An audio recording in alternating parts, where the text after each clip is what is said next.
Hello friends, welcome back to my channel trade with Shivani में आप सभी का फिर से एक बार स्वागत है। तो फ्रेंड्स, यहाँ पे मार्केट में एक बहुत बड़ी न्यूज़ चल रही है जिसका पता आप सभी को होगा, सिलिकॉन वैली बैंक। जी हाँ, हम सब यहाँ पे बात कर रहे हैं एसवीबी यानी कि सिलिकॉन वैली बैंक के बारे में हम यहाँ पे बात करने वाले हैं।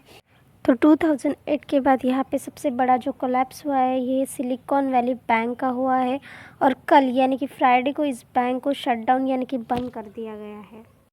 हम जानेंगे कि सिलिकॉन वैली बैंक के साथ हुआ क्या है और क्यों हुआ है। एसवीबी यानी कि सिलिकॉन वैली बैंक ये 16th लार्जेस्ट बैंक है जिसके पास $209 बिलियन के इनके एसेट्स है। और सिलिकॉन वैली बैंक ये सबसे ज़्यादा टेक स्टार्टअप के लिए ही काम करते हैं और उनके सबसे ज़्यादा कस्टमर्स टेक स्टार्टअप से ही आते हैं। तो यहाँ पे एसवीबी में टेक स्टार्टअप्स ने सबसे ज़्यादा पैसे डिपॉजिट किए और बैंक्स ने उनके पैसों से बॉन्ड्स खरीदे।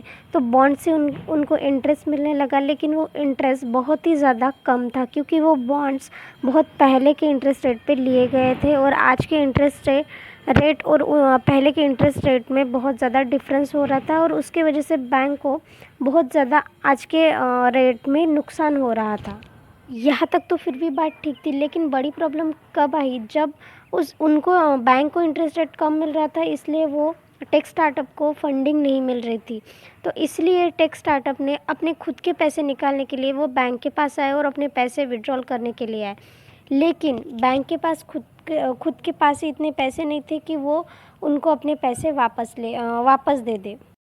धीरे धीरे बहुत सारे स्टार्टअप विड्रॉ करने के लिए बैंक के पास आए, लेकिन बैंक के पास पैसे नहीं बचे थे तो बैंक ने एसेट बेचना स्टार्ट किया। जैसे ही एसवीबी के कस्टमर को ये बात पता चली कि बैंक अपने एसेट बेच रहा है तो उनके अंदर डर लगने लगा, क्योंकि एसवीबी के सभी डिपॉजिटर वेल्दी पीपल और बड़े बिजनेसमैन थे और उनका बहुत बड़ा पैसा बैंक के पास भी था। तो $42 बिलियन का विड्रॉ कंपनी के ऊपर आया तो उन्होंने फिर अपने एसेट्स बेचना स्टार्ट किए। उनके पास लास्ट में अब बचे थे उनके बॉन्ड्स, जो कि एक सेफ इन्वेस्टमेंट माने जाते हैं, लेकिन कंपनी के पास वो लास्ट ऑप्शन बचा था कि वो अपने बॉन्ड्स बेच के अपने कस्टमर के पैसे वापस कर देंगे।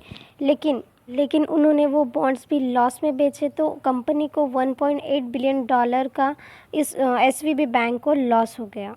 तो एक पॉइंट आया, कंपनी इंसॉल्वेंट हो गई। इंसॉल्वेंट मतलब अब वो पैसे विड्रॉल नहीं दे सकती थी अपने कस्टमर्स को और उनके पास कोई फ़ंड रेज करने के लिए भी नहीं आ रहा था। अगर उनके पास कोई भी इन्वेस्टर आते थे तो वो उनसे पैसे लेके अपने कस्टमर्स को पैसे लौटा सकते थे, लेकिन अब बैंक में कोई भी इन्वेस्ट करने के लिए रेडी नहीं था।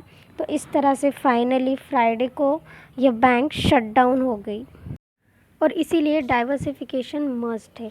तो फ्रेंड्स, इसका असर अभी इंडियन मार्केट पे क्या होगा हम देखते हैं नेक्स्ट वीडियो में। Thank you friends.